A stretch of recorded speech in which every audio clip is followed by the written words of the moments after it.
Good morning. Another beautiful morning. Sun's shining. Birds are chirping. I love hearing them birds. Springtime. A little more garage grace for you guys this morning.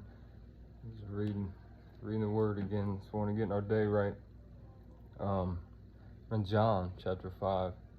I was reading this, like God showed me some things, pointed some things out, and I thought it was crazy. And I've read this story so many times, but this really jumped out at me this morning.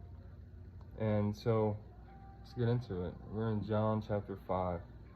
So Jesus was going to a big festival, a Jewish festival is what it says in the Bible. And they were coming to the city called Bethesda, and there's a big gate out front. It has a big pool where disabled, the blind, the lame, the paralyzed, they used to hang out by this pool.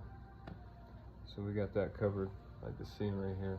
So Jesus and the disciples are coming up on this gate and by this pool, and this is where we're going to get into it. It's John chapter 5, verse 5. One who was there had been an invalid for 38 years. When Jesus saw him lying there and learned that he had been in this condition for a long time, he asked the man, "Do you want to get well?" So the guy's just laying there, not being able to walk and move for 38 years. And here comes Jesus. "Hey, do you want to get well?" That would be awesome. "Sir," the invalid replied, "I have no one to help me into the pool when the water is stirred. While I am trying to get in, someone else goes down ahead of me." So, like all of us, we just start complaining immediately. No, I'm just kidding. But then Jesus said to him, "Get up, pick up your mat and walk." And at once the man was cured. He picked his mat up and he walked. That's amazing. That's so cool. He just looked at him. Jesus said, "You know what? You don't want to be like that no more. Get your stuff and get up here and walk out of here." So the guy did. But on the day which this took place was the Sabbath.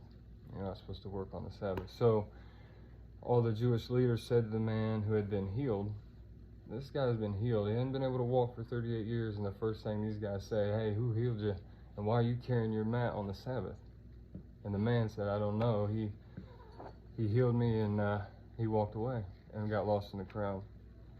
So Jesus just dipped in, healed him, and said, "I'm out of here. You're welcome." I love it. I love it. The Jewish leaders didn't love it, though. Sorry, that was my cat. And so the Jewish leaders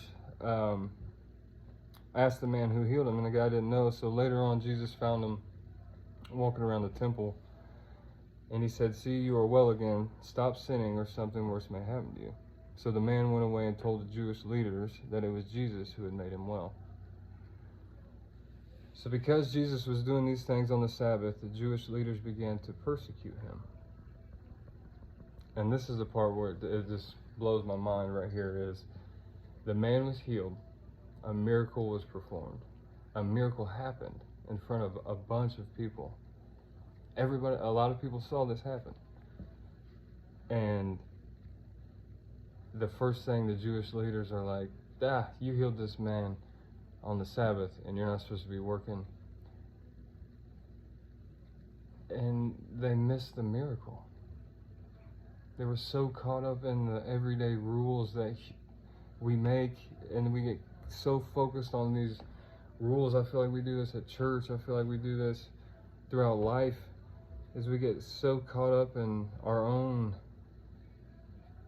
stipulations and rules and man-made rules and stuff that we miss miracles. Like how often, like I'm guilty of this too, like how often do we miss a miracle because we're like, well, the rule says, and Jesus is over here like, I'm gonna work no matter what. This is what Jesus was defense. This is what he replied to the Jewish leaders. He goes, "My Father is always at work to this very day, and I too am working."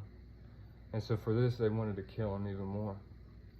After he responded like that, they wanted to kill him even more because he was equal to and called himself equal to and the Son of God.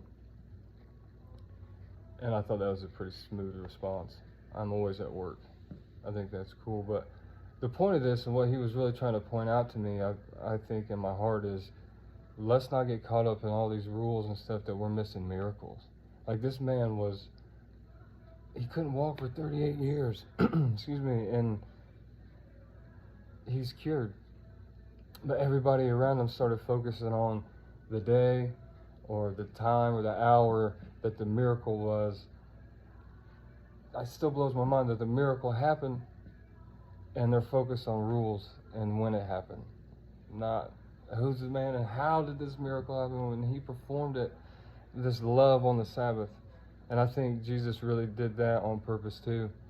It's like, let's not get caught up in all this everyday stuff and let's focus on the miracle, which is Jesus Christ, the Son of God, the one that came to save our souls from sin so we can get to heaven. I appreciate y'all for listening, and I hope y'all have a blessed day. God bless y'all.